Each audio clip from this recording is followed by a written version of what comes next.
Have you ever wondered how a simple idea, maybe just a flash of inspiration, turns into that polished app you use every single day? Well, it's definitely not magic. It's actually a really carefully structured journey. So today, let's pull back the curtain on that whole creative process. And that is the big question, right?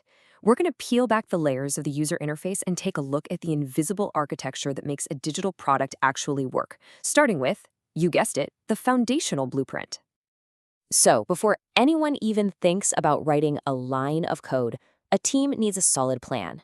Seriously, think about it like building a house. You wouldn't just start hammering nails without an architect's blueprint, would you? Of course not. And in the world of software, that blueprint has a name, the functional specification. Okay, so this document, it's basically the single source of truth for the entire team. It details exactly what the product has to do, which is honestly the most valuable way to reduce risk. It's the ultimate defense against confusion, wasted time, and really costly rework later on. And this quote just nails it. The document tells developers precisely what to build. It makes sure the designer, the project manager, and the engineer are all looking at the exact same plan, speaking the same language, and, yep, building the same house. So what's actually in this thing? Well, you've got the project's entire scope. It outlines potential risks, and it lays out super specific use cases. Like a user logs in and adds an item to their cart. It's a really comprehensive guide that's designed to leave as little as possible to chance. Okay, so once we know what we're building, we have to figure out how people are actually going to use it. We're moving from that abstract blueprint to the actual experience of, say, walking through the house. And this is the world of interaction design. You see, designers don't just think about what's on the screen. They have to consider the whole interaction, from start to finish. And to do that, they use a framework that's built on 5 key dimensions to craft that seamless user experience we all love. It all starts with the first dimension, words, the labels and text that guide you. Then comes the second dimension, the visuals, things like icons and images. The third dimension is the physical device itself. Are you tapping on a phone or are you clicking with a mouse? Number 4 is time. Think about animations that show your progress.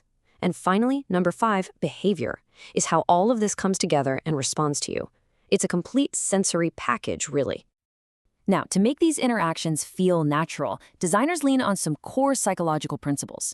Hick's law is all about simplicity. The more choices you have, the longer it takes to decide. So, they reduce clutter. Fitt's law is the reason that Buy Now button is so big and easy to tap. And Tesler's law is a good reminder that, hey, some complexity is just unavoidable, but a good designer's job is to hide it from you, the user. All right, so if interaction design is like the experience inside a single room, then information architecture is the entire floor plan. It's the thing that makes sure you can find the kitchen and the bathroom without needing a map. At its heart, information architecture, or IA, is basically applied psychology. It's the science of organizing all the information in a way that just clicks with how our minds already work. It makes the whole experience feel intuitive instead of, frustrating. And designers pull this off by tapping into a few key concepts. They understand our mental models. For example, your built-in assumption that a contact us link is probably going to be at the bottom of the page. They manage cognitive load so you don't get overwhelmed. And they use Gestalt principles to visually group related items together so your brain can process it all without even trying. And the process for this is really methodical. It starts with an inventory. That's a catalog of every single piece of content. Then, through research, they figure out how real users would naturally group all that information. And finally, they use those insights to build a logical hierarchy, which is basically the sitemap for the whole product. So, we have our blueprint, we have our interaction principles, and we have our floor plan. Now it's time to actually make it all visual. This stage is all about turning those abstract plans and structures into something we can finally see and react to. And it almost always starts with a simple sketch. This is the fastest, cheapest way to get an idea out of your head and onto paper. The goal here is not perfection at all. Sketches are meant to be quick, you make a ton of them, and you can just throw them away. Their only job is to explore concepts. From a sketch, we move to a wireframe. Now, if the app is a house, the wireframe is the structural framing. There's no paint, no furniture yet, just the bare bones layout showing where the walls and the doors and windows are going to go. It's all about structure and function, nothing else. And finally, we get to the mockup. This is the full-color, high-fidelity version where the visual identity just comes to life. We're talking colors, fonts, imagery, the whole shebang. To finish our analogy, the mockup is that beautiful 3D architectural model that shows you exactly what the finished house is going to look and feel like.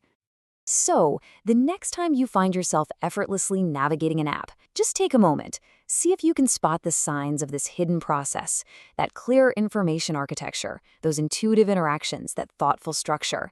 Can you see the architect's blueprint shining through the final design?